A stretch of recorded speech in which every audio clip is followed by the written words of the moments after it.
Action Network Canada. My name is Caroline Brouillette. I'm a CAN-Rac's policy analyst for domestic campaigns and Francophone communities. I'm joining you today from unceded Kanien'kehá:ka territory, or what is commonly known as Montreal. Before we start, please feel free to use the chat function accessible from the control panel at the bottom of your screen to let us know where you are tuning in from. I'll drop quickly in the chat a link. Nativeland.ca is a tool to help you learn about the Indigenous peoples whose territory you're a guest on and joining us from. Okay, so before we dig into the content of today's webinar, as always, we'll start with a little bit of housekeeping. If you are looking for interpretation or translation, click the globe icon on the bottom of the Zoom window to enable a French language soundtrack. If you are an English speaker, since we do have a French speaker today, still click on the English setting so that you hear the webinar in your preferred language all along. Note that the translation feature is not supported if you're using your phone for audio. And for those of you who are not too familiar with using interpretation services, just a heads up that it's normal that what you hear is not as fluid as usual. Remember that there's a very real human, in this case, our interpreter, Alex, who has to translate every speaker's word as we go. We also have closed captioning services available for those who might require them, though we apologize as this service is only available in English at this time. To access this functionality, click on the live transcript icon at the bottom of your Zoom window. For our own recording and planning purposes, we're going to really, actually, we're not doing any poll today, I think, excuse me for that. So before we move on, I do just want to remind you that we'll be recording today's webinar and others in this series, and you can check them out at any time on our website at climateactionnetwork.ca/pathways-to-zero. I will drop the link in the chat. Alrighty, so for those of you who are new to the series, I'll really quickly recap the Pathways to Zero project so far. The webinar series began in January, and this is our 9th of 10 sessions, bringing us stories of climate justice solutions from all corners of civil society and across Canada. Pathways to Zero builds on the work CAN-Rac has done for years to bring together civil society to create pathways to a just and safe future for everyone. In the past year, the COVID-19 crisis has really driven home the need for collaboration across sectors to address cracks in our social and economic systems, and it's that spirit of cross-cutting collaboration that fuels this webinar series. These sessions are intended to generate smart, thoughtful discussions about how we create just and equitable pathways towards decarbonization. We want to leave you with an informed and energized feeling of hope, inspired by the commitment and passion of brilliant, generous people from all walks of life. For the full schedule, you can use the link that I just dropped in the chat. You'll find details on each week, including the speakers, links to register, and recordings from each webinar. So if you missed a week, you still can go on there to check out a conversation. Again, let me remind you that the series is available both in English and French, so please make sure to make use of our fantastic interpreter Alex's services. So click the language, the planet icon below if you have it, and you choose the language of your choice, French and English, and you should hear Alex right now in French if you chose the French language. So for today's webinar, right now, I'm joined by some folks who are doing some amazing work building relationships and trust between and within communities in order to bring about inclusive and transformative policy and political change. One phrase I like to say when it comes to climate action is that to change everything, we need everyone. So I very much look forward to learn from our panelists today on building powerful coalitions. Throughout our discussion, please post any questions you may have using the webinar's Q&A function, and I'll encourage our presenters to attempt to answer these questions as we go. And so please, presenters, as well as I'll be keeping track of time, accept my apologies if I interrupt to give you a 1-minute warning. So now I'll introduce our 4 panelists today. Dean Evangeliou is Climate Reality Project's National Campaign Manager and Lead Commissioner of the National Climate League. A graduate of the Monk School with a master's in public policy, specializing in environmental policy, Dean has experience working for the Ontario Ministry of Energy, Northern Development and Mines. Samuel Pagé-Plouffe est coordonnateur aux affaires publiques et gouvernementales chez Vivre en Ville, titulaire d'une maîtrise en sciences politiques de l'Université Mémorial de Terre-Neuve, d'un diplôme d'études supérieures spécialisé en gestion et développement durable de HEC Montréal et d'un baccalauréat en affaires publiques et relations internationales. De l'Université Laval, il s'est spécialisé dans l'analyse de politique publique, développant notamment une expertise en matière de transition énergétique. Il coordonne l'Alliance Ariane, dont on va entendre parler aujourd'hui, qui milite en faveur de l'adoption d'une politique nationale d'aménagement du territoire pour le Québec. And finally, Catherine Abreu is Executive Director of Climate Action Network Canada, Canada's primary network of organizations working on climate change and energy issues. CAN-Rac is a coalition of 130 organizations operating from coast to coast to coast. Catherine joined CAN-Rac Canada in July 2016 after 5 years leading the energy and climate programs at the Ecology Action Centre, Atlantic Canada's longest running environmental advocacy organization. She's also the former coordinator of the Atlantic Canada Sustainable Energy Coalition. Kat is a dedicated collaborator and community organizer. In the last decade, she has founded and/or supported the work of 9 distinct coalitions in the realms of environmental and arts advocacy. So welcome all, and thank you so much. Merci beaucoup de vos contributions aujourd'hui. So let's go ahead. Let's start with Dean. You've joined us before in the Pathways series to talk about the National Climate League, which is described as an exercise in participative democracy, highlighting local solutions that help improve the lives of everyday Canadians and set Canadian municipalities on a path to carbon neutrality by 2050. What can we learn about collaboration, coalition, and capacity building from the work and experiences offered by this vast and national project? Dean, the floor is yours. Great, thanks so much for having me again. Let me just share my screen. Okie dokie. So yeah, thank you so much for having me again here today to talk a little bit about the Community Climate Hub Initiative and the NCL, and how really the ethos of both of these projects here at the Climate Reality Project Canada is all about coalition building and relationship building. So as Caroline mentioned, my name is Dean and I'm the National Campaign Manager at the Climate Reality Project Canada. So my role essentially is to develop campaigns and projects that help push climate solution initiatives forward. And I also help coordinate external campaigns with a variety of other environmental orgs throughout the province and the country. So as she mentioned as well, I was a host in another previous webinar in this series, but I will be able to go over a little bit of an overview for those who didn't attend the previous webinar on what exactly our Community Climate Hub Initiative is and the NCL. And then we're going to go into exactly how we built key relationships and coalitions this year and how we want to use this opportunity to start recruiting people for next year's project as well. So our Community Climate Hub Initiative, the CCH, is guided essentially by the premise of think global, act local.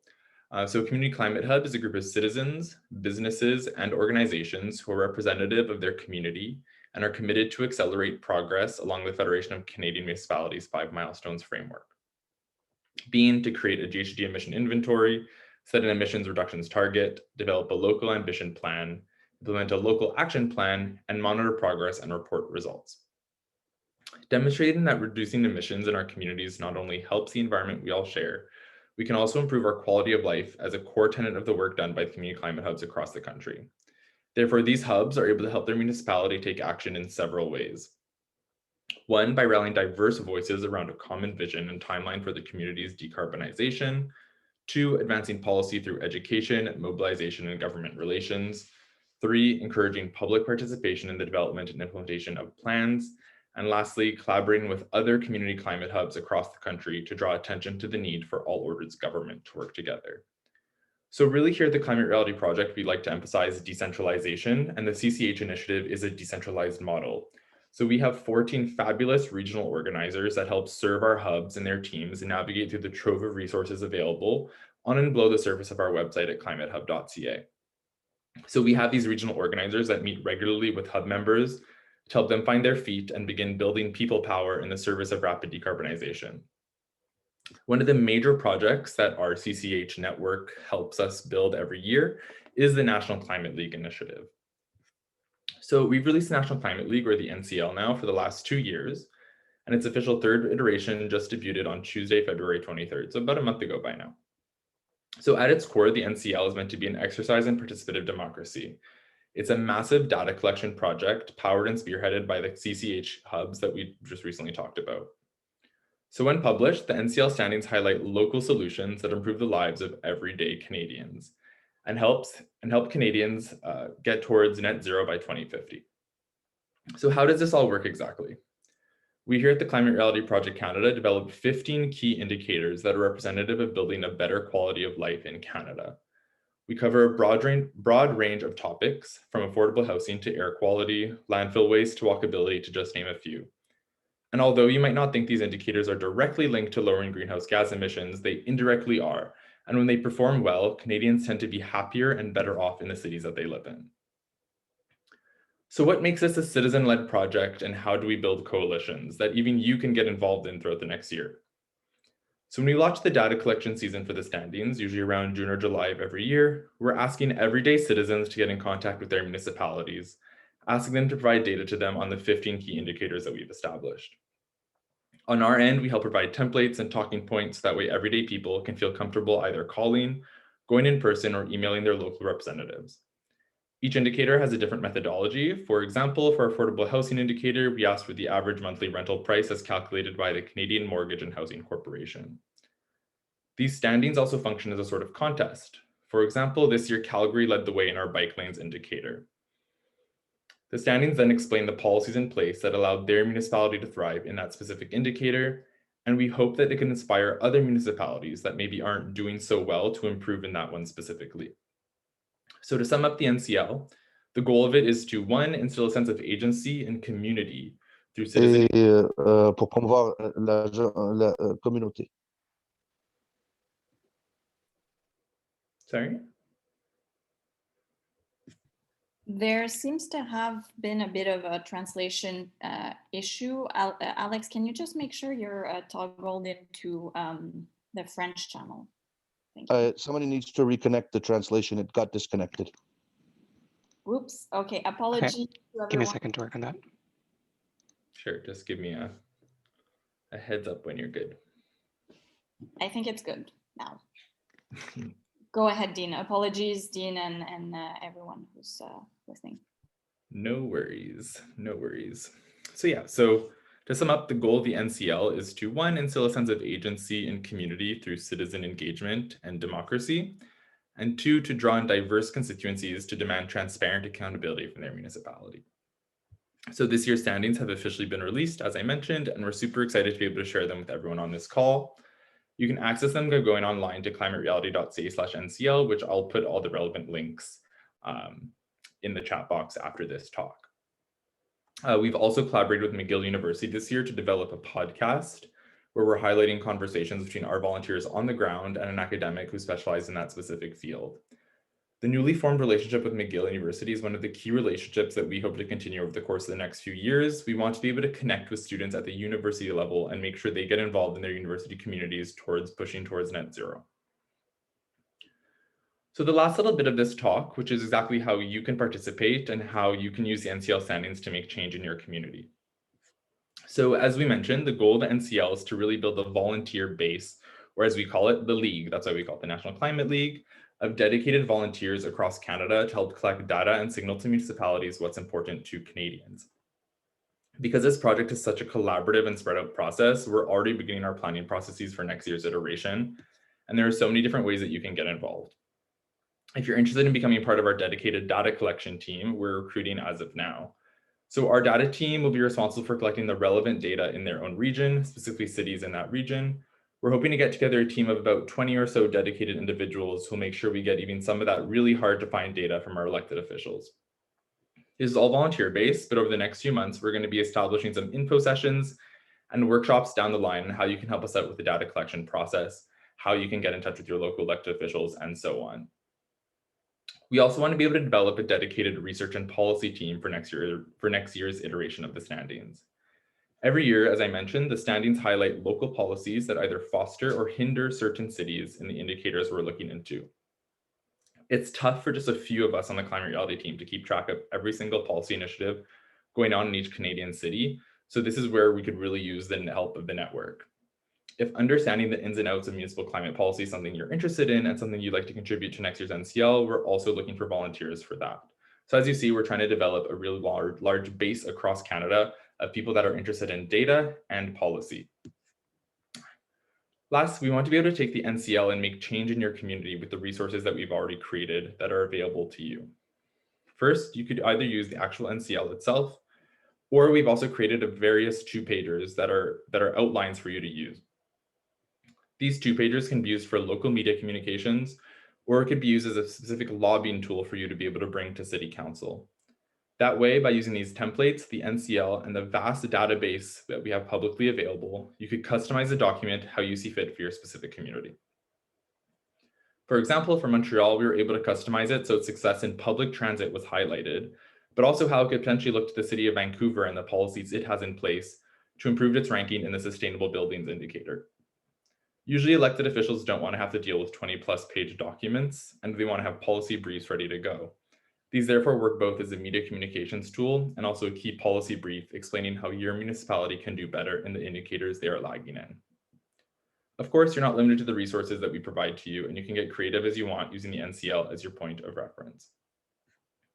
So to conclude, the NCL is a project whose entire spirit relies on the relationships that we've built within communities and our volunteer base. It might seem like a largely daunting task at first with all these different indicators and data points and policies to talk about within this approximately 30 to 40 page document.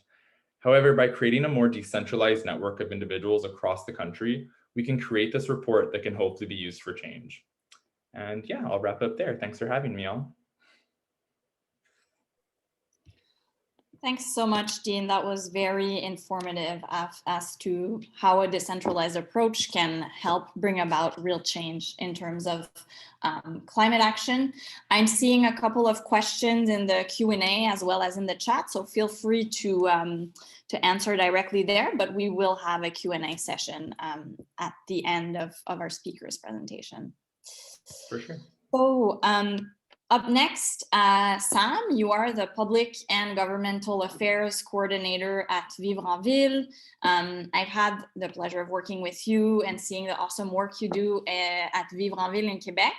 One of the huge milestones that can be credited to the work you coordinated at the Alliance Ariane is the launch of a national conversation on land use by the Quebec government. So I'm keen to hear more both about the Alliance and its very concrete political impacts in Quebec.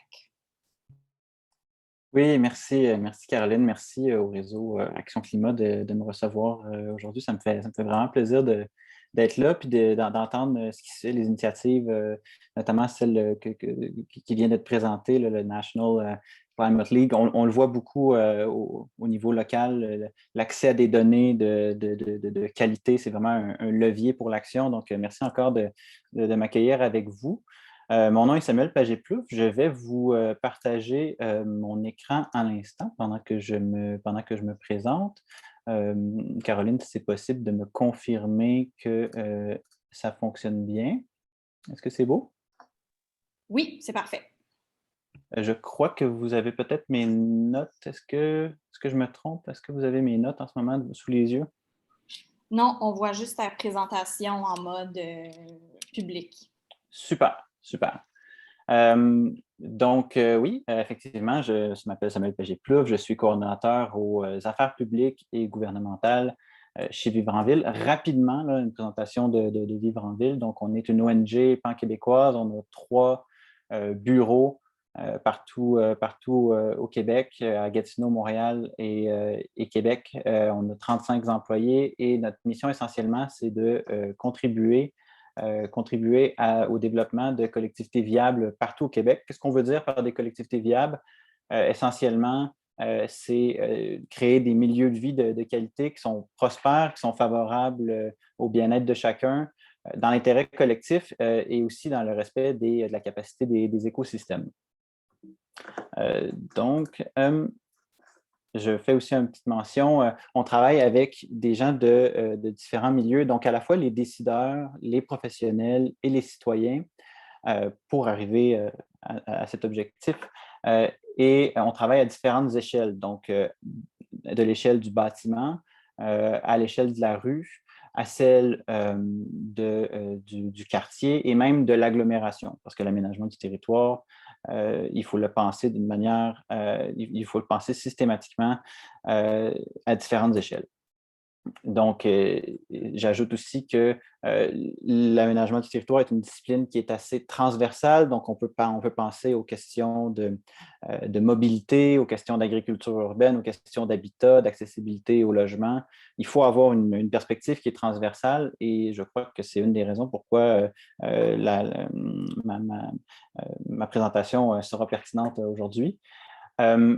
Il y a au Québec, mais je crois que on l'observe aussi ailleurs au Canada, un grand déficit de cohérence que l'on observe depuis longtemps en matière d'aménagement du territoire. Il y a plusieurs raisons pour cela. C'est certain qu'un des défis auxquels on fait face, c'est le nombre de municipalités, 1100 municipalités quand même, qui fonctionnent parfois un peu trop en silo. Donc, il manque une genre de vision d'ensemble parfois pour assurer justement la cohérence dont on a besoin. Et à cet égard-là, le meilleur exemple que l'on peut exprimer, c'est celui des inondations. Vous en avez certainement vu ailleurs dans le reste du Canada. Nous, en 2019 et en 2017, deux moments où on a eu des inondations majeures. Et comme on le dit souvent, les cours d'eau n'ont que faire des frontières administratives. Donc, un exemple où parfois le manque de cohérence dans l'aménagement cause problème. De manière plus générale, on le sait, l'étalement urbain, c'est un désastre écologique, mais aussi financier et à bien des égards social. Pour régler ce problème-là, ce que l'on a décidé de faire avec plusieurs partenaires, on a créé l'Alliance Ariane, qui est un regroupement avec 2 ordres professionnels, 2 associations aussi, donc les urbanistes, les architectes et les aménagistes,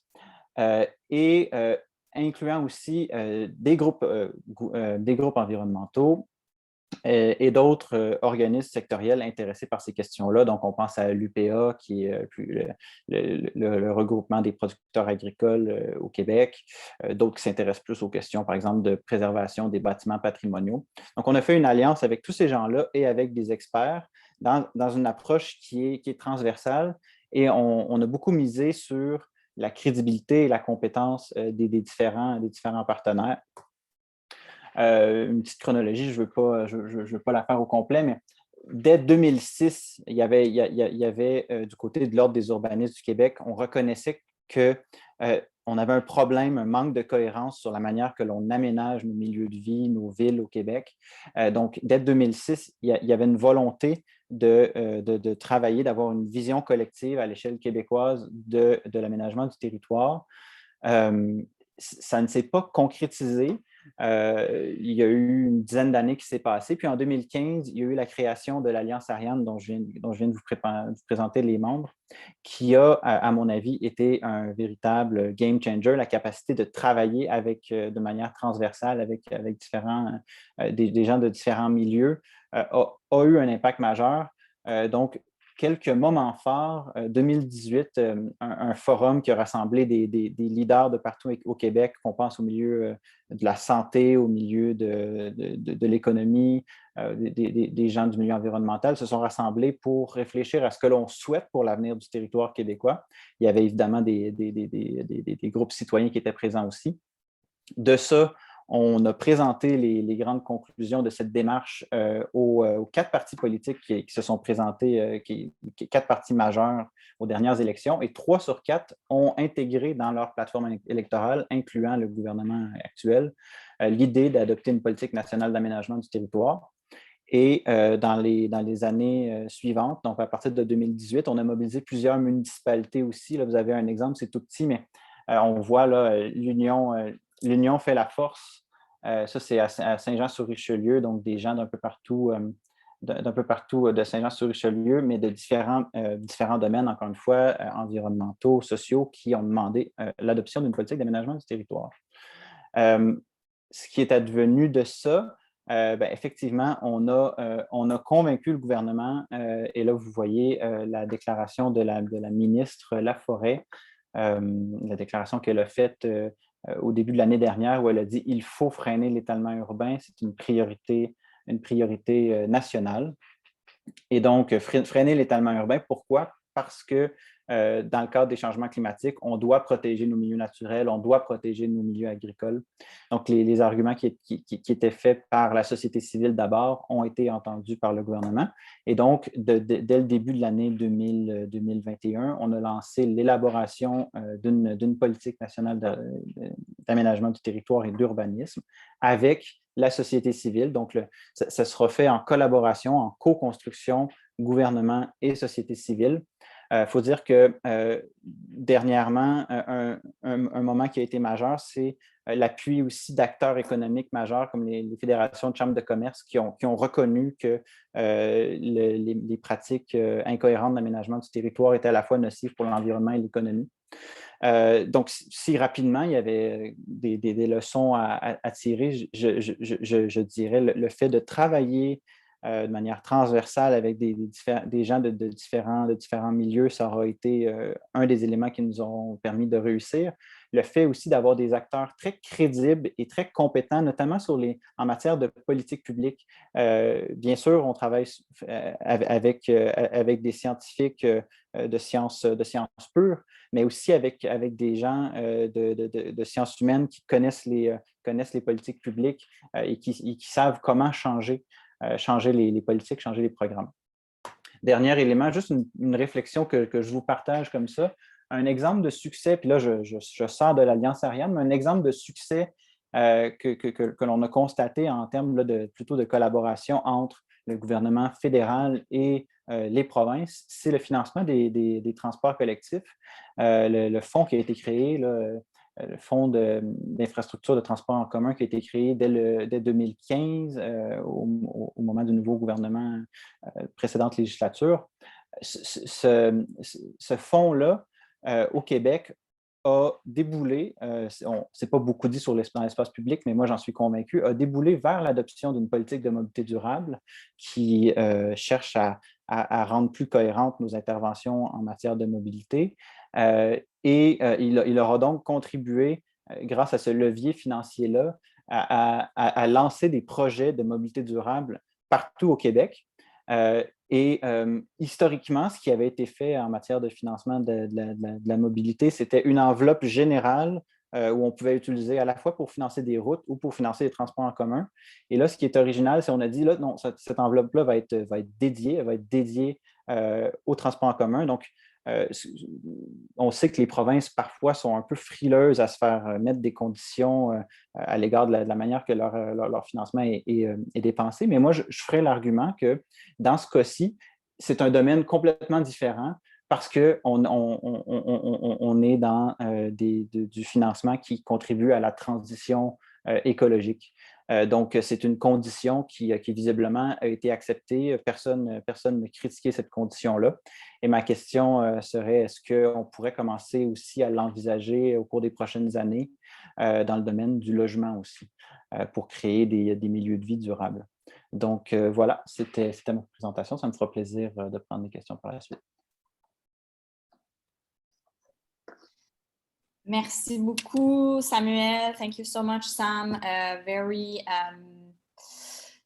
very well articulated argument for why we should work not only across sectors, but in an interdisciplinary way. And I like the question you raised about federal provincial collaboration and whether that could also work in terms of, I'm having a brain freeze in terms of the English word, housing, in terms of housing across jurisdictions. So maybe we'll have the time to address that during our question and answer period. I'm seeing a bit of questions in the chat as well, Sam, so feel free to answer directly there, and we will maybe dig into some of these a bit later. So our final panelist, and not the least, is Kat, the Executive Director of Climate Action Network Canada, which as we mentioned earlier, and as many of our audience members know, is a cross-sectoral network of over 100 organizations contributing to the fight against climate change. So Kat, what can we learn from this experiment in intersectoral and intersectional collaboration? If there was a recipe for working across theories of change, what would the ingredients be? I really appreciate that it's my staff to like give me the most challenging question imaginable. I can't promise you that I'm going to be able to answer that one, but I'll do my best. Hi everyone, I'm Catherine or Kat. I'm calling in today from unceded Algonquin Anishinaabe territories in what is also known as Ottawa. I have some slides to share with you, so I'm going to pull those up now. And as I mentioned in the chat, I have 3 back-to-back presentations today, and I'm just coming off of one for environmental defense. So those of you who are on that webinar, please forgive me for a little bit of content overlap, but there are some really relevant things to share from that webinar as well. So what I thought I would do, because I very rarely get the opportunity to do this, is give you a peek under the hood of how Climate Action Network Canada works and how we think about building those cross-sectoral interdisciplinary relationships that we really believe are the foundation of transformation and change. And there's my I just wanted to mention that there's my Twitter handle for any of you who might be live tweeting this series. So we're Canada's primary network of organizations working on climate change and energy issues. We now have 130 member organizations operating coast to coast to coast. We are, many of you will know, an incredibly diverse network in terms of our organizational membership. We are the Canadian node of Climate Action Network International. There are several other regional nodes in different parts of the world. And I'm really proud to say that our node boasts probably the most diverse membership of any Climate Action Network node globally, because not only do we have amazing environmental organizations in our membership, we also have labor unions, Indigenous organizations, social justice and international development and humanitarian organizations, health groups, faith groups, youth groups, and it's really all of you who come together to make the special sauce that builds this incredible community that we get to work in and achieve some incredible changes within. We currently are fostering campaigns that are centered around these 3 pillars. Number 1, we want to see that Canada's embarking on some courageous economic restructuring based on the principles of just transition and linked to that mid-century decarbonization, so getting to zero by 2050. No surprise that we're hosting this Pathways to Zero conversation. But important to note that we really link the justice issues to it. So we're trying to build a better world, basically. 2, we want to know that Canada is walking its talk of international climate leadership at home. So we see that Canada on the global stage puts a lot of its political capital in talking about climate leadership, in defending the Paris Agreement. And that's really helpful from a global perspective, but it's a lot less helpful when Canada is not actually walking that talk here at home. And so we want to see that Canada is actually locking in timely, ambitious, and coherent climate action backed by strong climate accountability legislation. And there's a whole other presentation that I could give you about what that climate accountability looks like. But for those of you who are engaging on C12, a big push for us right now is to try to get that bill finally past second reading and into committee so we can make some really important amendments to it. And then finally, our third kind of pillar of work is to make sure that Canada's positive rhetoric on climate action and its multilateral convening power. Canada is often seen as like a trusted relationship broker on the international stage. We want to make sure that's funneled into making some concrete steps toward measurable climate leadership here at home and globally, because we really sit at that intersection of the domestic and international world of climate action. How do we do all of this? Well, there are kind of three anchors that we use to define our kind of categories of work along those three themes. First, we nurture our network. And this is something that each of the Climate Action Network Canada team members holds really close to our hearts.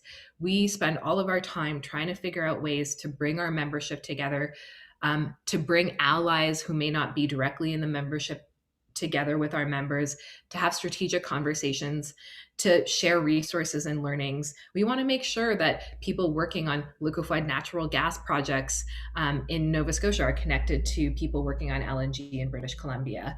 And we, host a series of calls of virtual platforms like these. We have our Climate Bulletin newsletter. We have an annual convening when we're allowed to get together in person.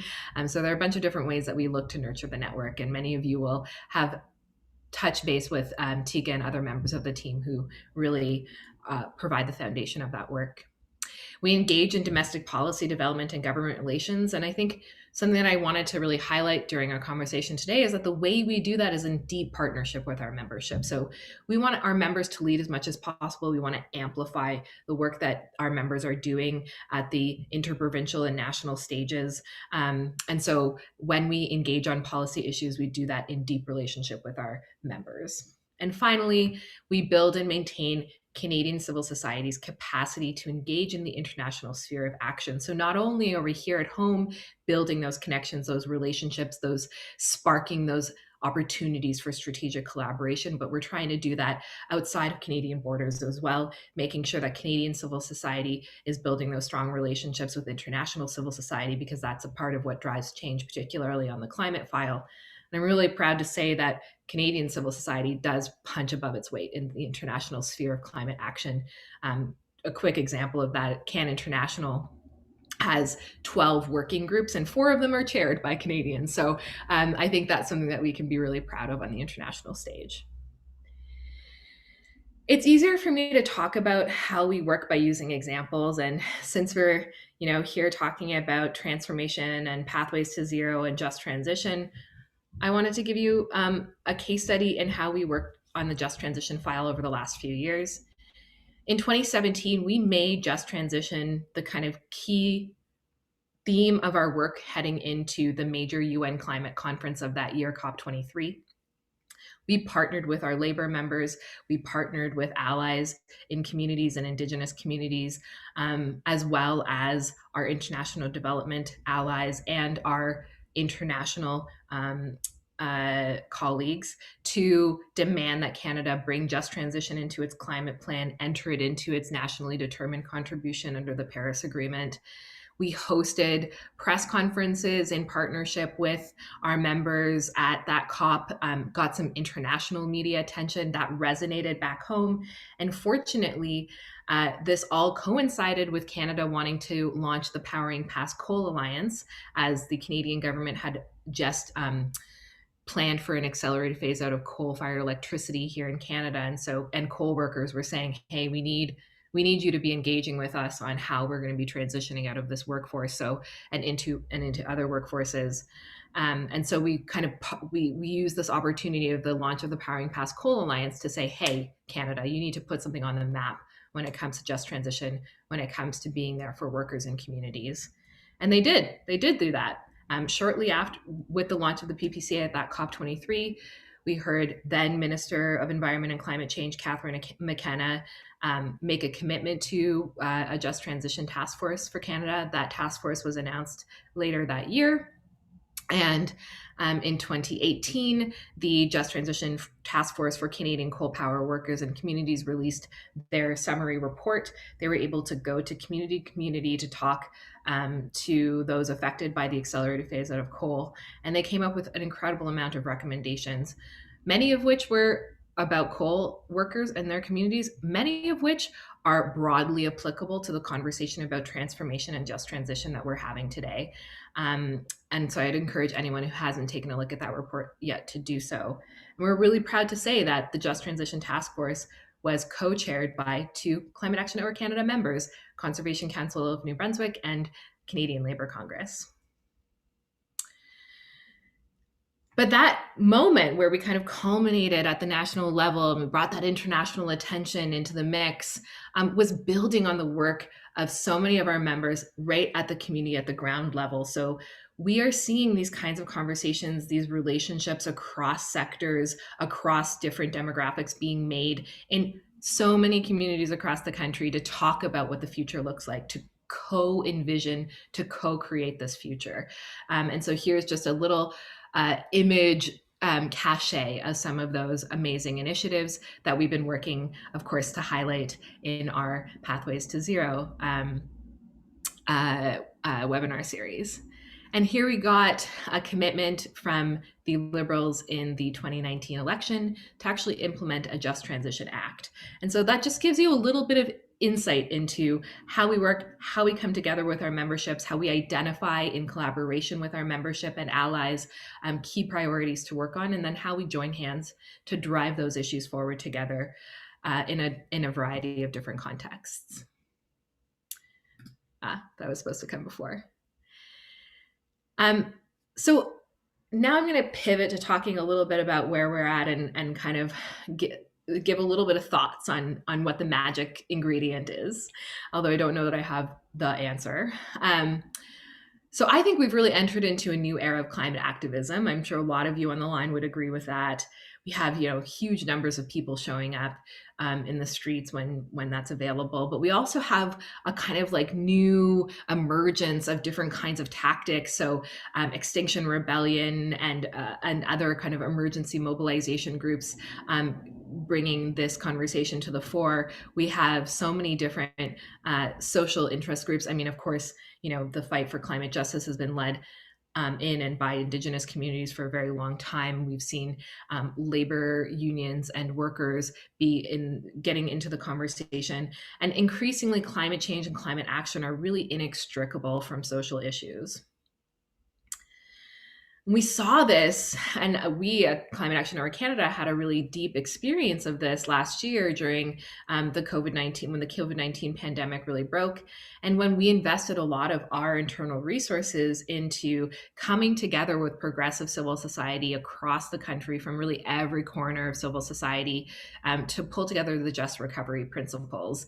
And those principles, you can take a look at them at justrecoveryforall.ca, brought together over 600 progressive civil society groups to really say, hey, we need to take this moment of disruption to dream about the future that we want to build together, and to make sure that we are using our responses to the COVID-19 crisis, to the climate crisis, to address a series of systemic inequalities and injustices that exist in our social and economic systems, and not just think about it as a single policy that reduces this amount of emissions. And we want to be doing that together. And that was really the experience of the Just Recovery movement, and I think is yet another example of this way in which organizing has pretty fundamentally shifted over the course of the last 5 to 10 years. What's at the crux of this new era of organizing? Is it the science? We got this big report in 2018 about global warming of 1.5 degrees, and we were really privileged to be able to be there in South Korea for the launch of that report. I think for sure that has driven a lot of the uptick in concern in recent years, but I don't think that is really the thing that we can credit to this new era of organizing. Is it the economy? We've had a huge number of private sector related initiatives, big shifts happening in major financial sectors and the global economy to shift toward climate safe investments.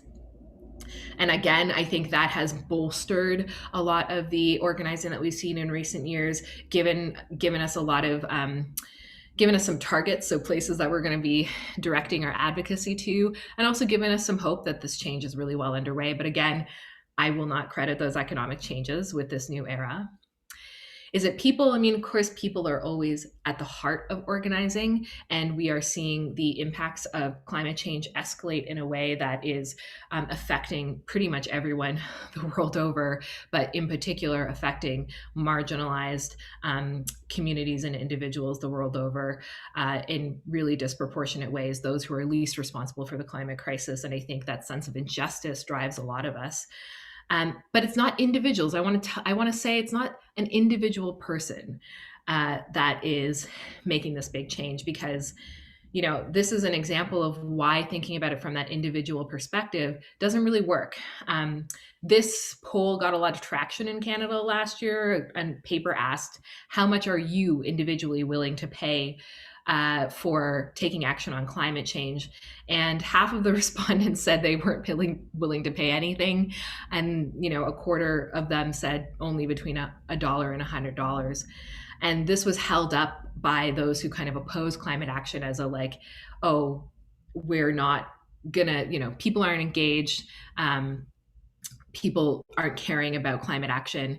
But what I say is it's not that people aren't caring, it's that the wrong question was asked in this survey, because it's not about individuals, it's about community. The question should have been, how much do you want your community? How much do you want your government that collects your tax dollars to be investing in climate action? Because for me, the answer to the question of why organizing has fundamentally shifted in the last few years is because people are building communities in their organizing. And that is really exciting and wonderful, because from my perspective, change is all about community building. It's all about relationships. It is in those relationships of trust that we build and invest in over years between different kinds of people from different walks of life that we are able to activate when the moment of disruption is upon us, when that opportunity for change arises. And I want to say that the young people who are flooding the streets over the last few years, the people from every walk of life who are joining them are really doing it because they're building their communities, they're building their relationships within this organizing to build a better world together. And indeed, that's what I see in, big moves toward Green New Deal organizing, for instance. And I think really what it comes down to is that working on climate change is an act of love, which is something that I talk about a fair amount, and about putting people at the center of what it is that we do. So that's where I'm going to leave it. And yeah, looking forward to the conversation.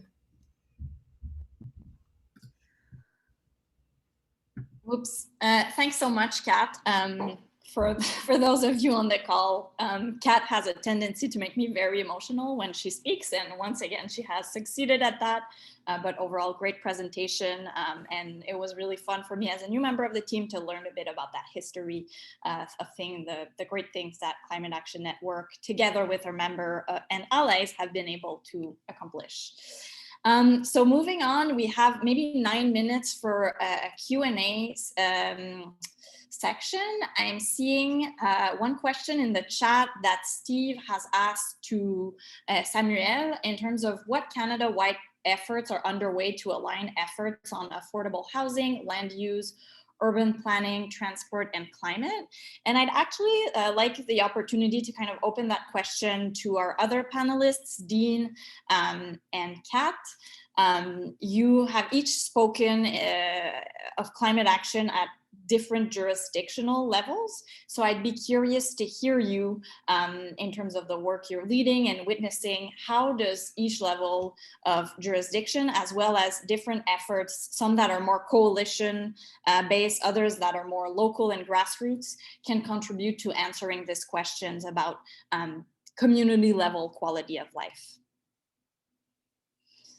I don't know if Sam, you had written a question in the chat, so maybe you've wrapped your head around it a bit more. I'll let you go ahead.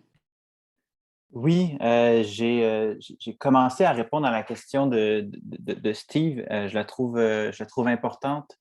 D'une part, je crois qu'il y a un manque sur ces questions présentement. Donc, je ne pense pas avoir une réponse qui est satisfaisante. Je renvoyais Steve vers une revendication qui a été faite par le Réseau de l'action climatique lors de la dernière campagne électorale, justement pour avoir une réflexion. On sait que le Canada a adopté récemment une stratégie nationale sur le logement. Et je crois que le logement est un des principaux défis pour avoir une transition écologique qui soit juste. Ce problème-là de l'abordabilité du logement, il est un peu moins saillant au Québec, mais on commence à le sentir de plus en plus. On le sait que c'est présent partout au Canada.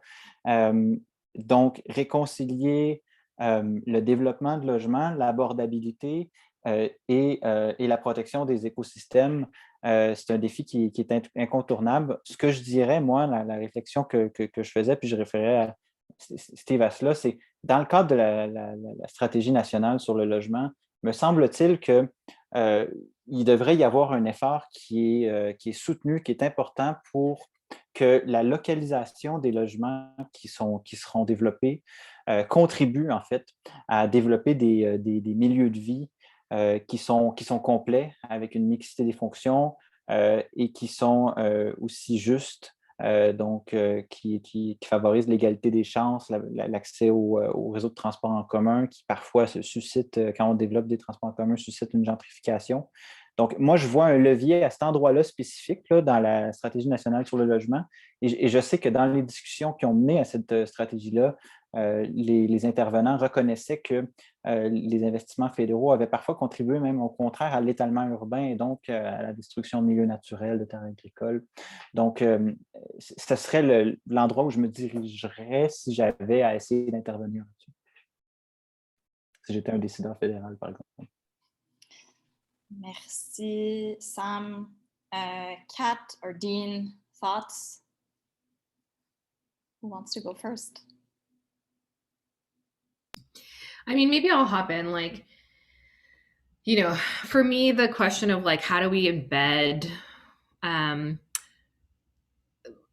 like pieces that are relevant to improving the everyday lives of people and communities in climate policy is somewhat different from the how do we get different orders of government to actually work together in this country. However, the people who make both of those things happen are the same. They're us. So I think that's like a really important thing to keep in mind. In terms of embedding equity in climate policy, I mean, really what it takes is some creative thinking and the will on part of governments to bring that lens to policy development. So, and of course, how that happens is through organizing, right? So an example that I often turn to is the California cap and trade system, which Quebec is, of course, partnered with them on. Social justice organizations organized so hard in the lead up to the announcement of the Western Climate Initiative to make sure that part of the proceeds of the revenue being gained from cap and trade went directly to low income and marginalized communities, not just to give them like a check in their pocket of $80 a year, but to actually give them energy autonomy. So to build solar panels so that they no longer had to pay electricity bills. And these are the kinds of life-changing, like game-changing initiatives that we should really be thinking about as we're designing our climate policy. And in terms of getting different orders of government to work together, I mean, that's a tough one. But a big part of it is like getting over the way in which climate is partisanized by Canadian governments. And so that means everyone talking to their elected officials and politicians of every political stripe to demand that they work together to address the climate crisis, because that's what politicians are supposed to do in a time of crisis. That's what we saw in COVID-19, and they should be working just as well together to address the climate crisis. Yeah, I mean, I echo everything that has already been said. Really great points. I do think like really like from a policy perspective, like one of the greatest challenges in Canada is this concept of getting different orders of government to work together. Because yeah, at this point, in my view at least, so much climate policy is just a whose responsibility is that type of thing. As we know, like the Canadian Constitution doesn't perfectly delineate exactly which order of government needs to be responsible for different areas of environmental policy. That's why we see, like with the carbon pricing mechanism in Canada, we see all this infighting between provinces. And I do agree with Catherine in the sense of, to be able to organize and to be able to communicate climate through a nonpartisan lens is the way that we could slowly start like making sure that orders of government are working together, because that way it doesn't become a political priority, it just becomes like more of a Canadian priority. And we don't have this like, no, you're in charge, that's unconstitutional, I don't want to put a carbon price on, And of course that also like the huge topic of a just transition, like that needs to be emphasized so much more in this country. And I know we've made some steps towards transitioning coal workers, but I mean, especially with this discussion happening right now with like America canceling the Keystone pipeline and all that, like we need to have that conversation about how we're going to support these workers. That is a real reality for these people. That was a real job for these people. And we have to make sure that these people aren't left to the side. And I think once we get rid of all that like raw sort of partisanship in that and realize, okay, these people have serious concerns, they want to have work, like how can we transition them to clean, safe work and well-paying work? I think all of these things coming together can really help that bipartisanship between orders of government, because I really think climate policy in Canada, our biggest obstacle right now is that the communication between different orders, be it cities, provinces, federal government. Thanks so much, Jean, and thanks to all our panelists for their answers to this very crunchy question, which we could have spent many more minutes digging into. Unfortunately, we are going to wrap up now. We're a minute, it's already 2. So I really want to thank you, Dean, Samuel, Catherine, for your really enlightening presentations. Reminder to people who are attending today that the video will be posted to our website. You can also see the all the schedule of the Pathways to Zero series on the website.